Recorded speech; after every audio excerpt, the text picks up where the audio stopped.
Hello, and welcome to another episode of Real Gear Talks. Today I'm going to be doing another watch review, this time of the Omega Seamaster 120m Chronometer, reference 2501.81. The focus of this video will be to explain what makes this watch a great option for anyone looking for a modern Omega under $1,000.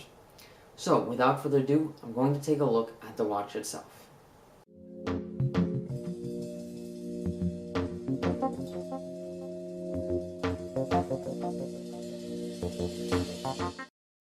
So now that I have the watch in front of me, the first thing I'm going to do is really quickly go over the most basic specifications. Again, this is the Omega Seamaster 120m Chronometer, reference 2501.81.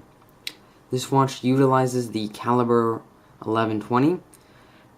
It, of course, is a stainless steel case with stainless steel bracelet, of course. The water resistance is rated at 120 meters, and we have an AR-coated sapphire crystal. Now, before I break down each part of the watch and describe those in more detail, I also want to briefly touch up on the listing prices of these watches. Generally speaking, they can be found on eBay used for under the $1,000 mark. I purchased this one from eLady from Japan, and it was really a pretty good experience. I have nothing bad to say. The watch was listed in great detail, and they had really clear photos, which is always something you want to look for when purchasing a watch on the gray market. You really want to know what you're getting yourself into. I definitely had that feeling with this watch. The watch also shipped to me in less than a week, which isn't the most important thing, but it is definitely nice. But buying from eBay isn't always so smooth, so you definitely need to do your homework. You need to look at the seller. You need to make sure that they have a good sales track record. Additionally, I want to point out that there are several variants, including two-tone options, a silver dialed version, and of course some quartz versions, which obviously are going to be more affordable. So, the first thing now will be the dimensions of the watch. The case size is a nice 36.25 millimeters, so the same as the mid-size Seamaster divers.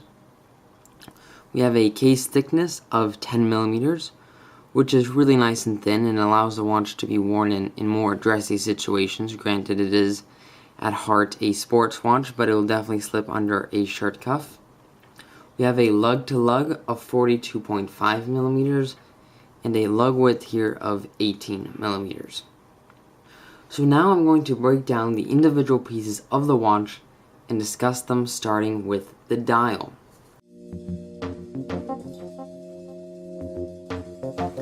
So the first thing here that really catches the eye is this unique dual texture dial. In the center we have this wave pattern, which you can see, and that's very similar to the earlier Seamaster Diver 300s, obviously before the ceramic Seamasters when they went away with that. But instead of extending all the way to the edge of the dial, it stops at the indices, which is really quite interesting and unique. The applied indices are also really well done, and in combination with the blue color here, they really catch the light. And it's a watch that really, in certain lights, it can look very different than in other lights, and it's definitely an interesting feature of the watch. We have the date aperture here at the 3 o'clock, and it has a beautiful frame around it in that white, which really complements the logo here, also done in white, and the white dial text here at the 6 o'clock. Personally, I like the white date wheel, but for people who generally prefer negative date wheels, I have to say that this one really isn't very disruptive in the dial. There's also a minutes track running around the outside of the dial, and I definitely think that's a nice touch on this piece. It's also worth pointing out that there are indeed lume pips on each of the indices, except for the 3 o'clock, obviously, as well as on the hour and minute hand. And although they are still luminescent, and they definitely do the job, you wouldn't buy this watch for the lume, so to speak. That being said, although it is a sports watch, it does definitely lean on the dressier side, and as such, I think it's excusable. I do like the skeletonized hands. I know a lot of people don't care for them.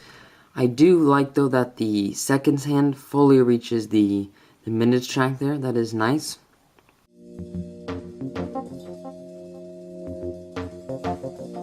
So, next up, I'm going to discuss here the case.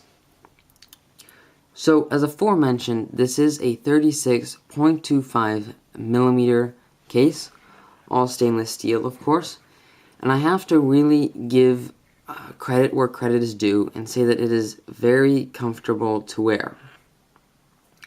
You can also see here that there is a good deal of polished surfaces contrasted with brushed surfaces. These sides here are brushed, but we have a lot of other polished surfaces that really just give the watch a really nice aesthetic and also do a fairly good job of concealing scratches. We also have some really nice gentle crown guards here, and the crown is of course screwed down. The crown is fully polished. I'm not sure if you can see that, but it has been signed with the Omega logo. The case back, I open up the bracelet here. The case back has a fairly deep, nice etching, and I think it's quite fitting for this watch. However, there is no information present except for the serial number here on the lug. I also want to point out that the crystal is, of course, sapphire AR coated. The light here that I'm currently filming in is really quite awful, but for the most part, it does do a pretty good job. So overall, I think they've done a great job with the case design, and it's very enjoyable watch. It's a very enjoyable watch to wear.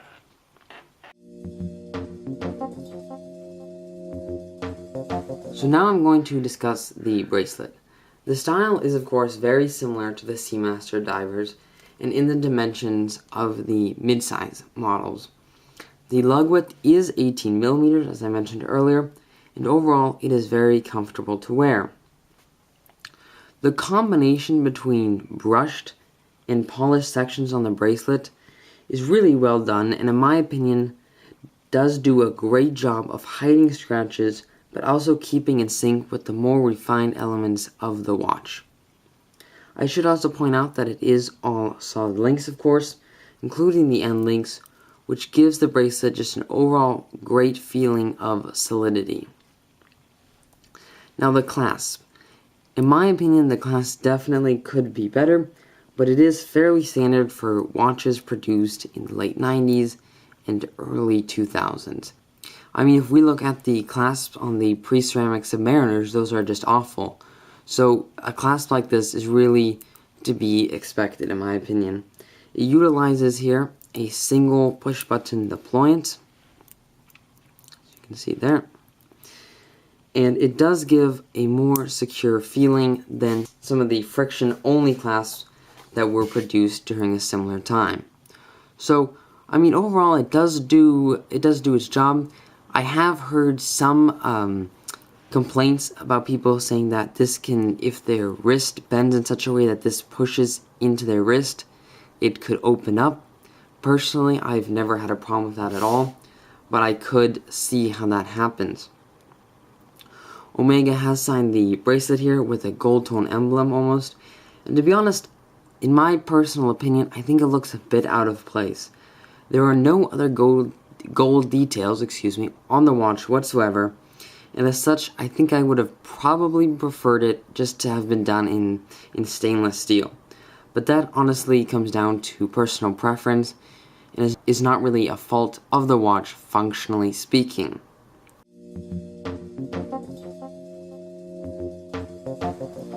So, lastly, I'll cover the movement. So the movement in this particular model is the Calibre 1120, which of course is the same movement that was used in the Seamaster divers before being preceded by the coaxial movements. This movement is based, of course, off the ETA 2829-A2 It is a hacking and hand-winding automatic movement. The Calibre does feature a rapid calendar advance and also a quick set date function. Additionally, it is COSC certified, although this particular model could definitely need a service. The power reserve is rated at 44 hours, and the movement operates at 28,000 beats per hour. So far, I've had no problems with the movement, and it has been running fairly accurately. So overall, I have to give this watch a lot of credit for being almost I wouldn't say more refined, but almost more formal brother to its much more infamous and iconic Seamaster divers. It maintains a lot of the same design aspects, especially on the bracelet, especially with the wave dial, the curvature of the lugs and the curvature of the crown guards, things like that. And at the same time, though, it has its own unique character, which is almost, maybe one could compare to a Datejust. It has that sporty DNA with its screw-down crown and things like that, yet at the same time, it's definitely a watch you could wear in more formal situations. So overall, I think it's a great watch for anybody looking for a modern, well, not vintage, let's put it that way, so a modern Omega under the $1,000 mark. Or anybody just looking for a great mechanical Swiss-made watch under the $1,000 mark and wants to get something with a little more brand history, a little more brand prestige, things like that. They don't want to buy something like a Christopher Ward or a Squale or something like that. Not that those brands don't have their own great characters, but they want something that has a little more brand recognition, for lack of a better way to put it. So I definitely think this is a great option. Well, I hope you've enjoyed the video, and if you have any questions, comments, or inquiries, please leave them down below. Additionally, if you found the content useful and or learned something, I'd greatly appreciate getting a like or subscription. As always, thanks for watching, and stay tuned for new content coming soon. Catch you in the next one.